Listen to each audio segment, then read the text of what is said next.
Hello hi, मी कल्पना थिडके या recipe मध्ये मी आपलं स्वागत करत आहे। आज आपण बनवणार आहोत काकडीची भाजी। कढई तापली, त्यामध्ये साधारण 1.5 चमचा तेल टाकून घेऊया। काकडीच्या भाजीला जास्त तेलाची पण गरज नसते। पाव चमचा मोहरी, पाव चमचा जिरे,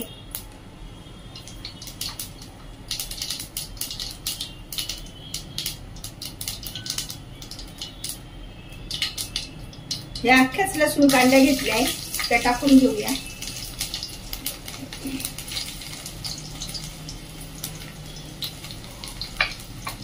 त्यामध्ये थोडंसं आलं टाकून घेऊया।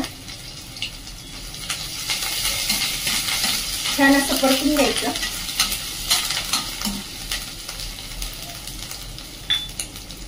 कढीपत्ता,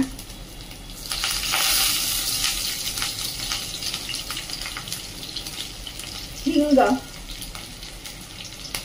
आणि हा बारीक चिरलेला एक कांदा, पाऊण चमचा मीठ टाकून घेत आहे।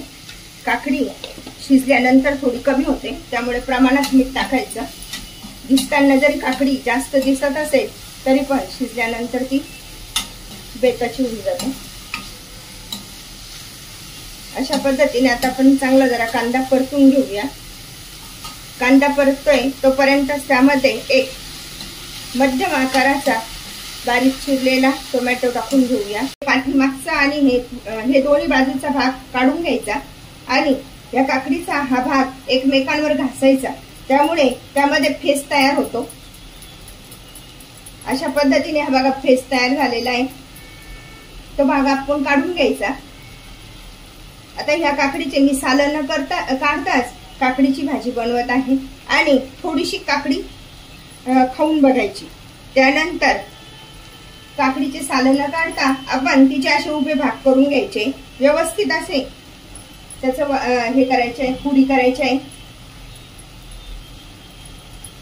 अशा पद्धतीने आपण याच्या आता पुडी करून घेणार आहोत। पाव चमचा जिरे पावडर टाकून घेत आहे, 1 चमचा धने पावडर, पाव चमचा हळद। अशा प्रकारे हे मसाले टाकून घ्यायचे। यामध्ये जास्त मसाल्यांचा सुद्धा वापर करायचा नाही, एकदम झटपट बनणारी अशी ही सुंदर काकडीची भाजी आहे। छानपैकी असे हळद वगैरे छान परतून घ्यायचं।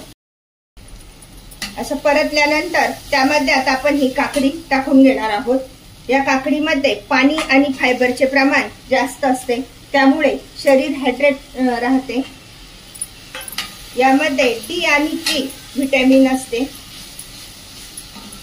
काकडीचा आपल्या शरीरासाठी खूप उपयोग होतो, त्यामुळे उन्हाळ्याच्या दिवसामध्ये तर त्याची कोशिंबीर किंवा अशी कच्ची काकडी खाल्ली तरी शरीरास उपयोगी होते। त्यामध्ये पाण्याचे प्रमाण जास्त असते, त्यामुळे शरीरातील साखर नियंत्रित राहण्यास मदत होते। अशा प्रकारे या काकडीचे खूप बरेच उपयोग आहे। आता आपण काकडी या भाजीमध्ये पाणी न टाकता तिच्यावर फक्त झाकण ठेवणार आहोत।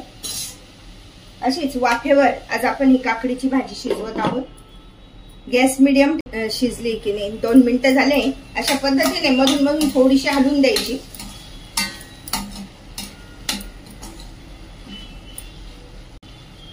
त्यामध्ये आता आपण लाल तिखट टाकून घेत आहोत। भाजी थोडीशी शिजत आल्यानंतर तिखट टाकायचं, म्हणजे तिखटाचा कलर जसाच्या तसा राहतो।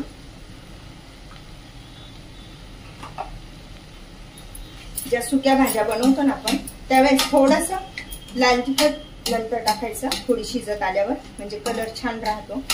आणि आता व्यवस्थित असं हलवून घेऊया, तिखट पण छान शिजलं जाईल। शिजली की नाही, 2 मिनिटं झाले। अशा पद्धतीने मधून मधून थोडीशी हलवून द्यायची।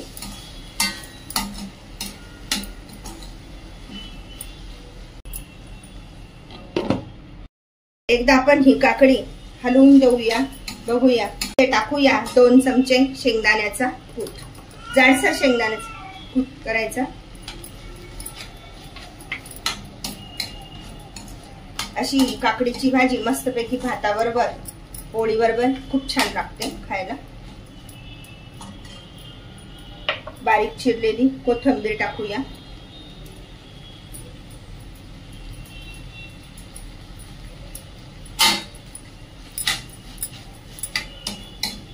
अशा प्रकारे आपली ही काकडीची भाजी खाण्यासाठी तयार. किती छान दिसते ना, मस्तपैकी.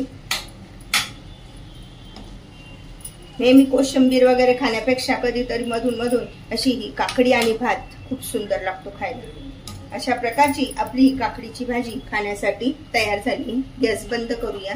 तेवरच बनवा काकडीची भाजी. अशा प्रकारची भाजी तुम्ही पण बनवा आणि मला मात्र कळवा कशी झाली आहे ते. लाईक अँड सबस्क्राईब करायला विसरू नका. पुन्हा आपण भेटूया नवीन रेसिपीसह.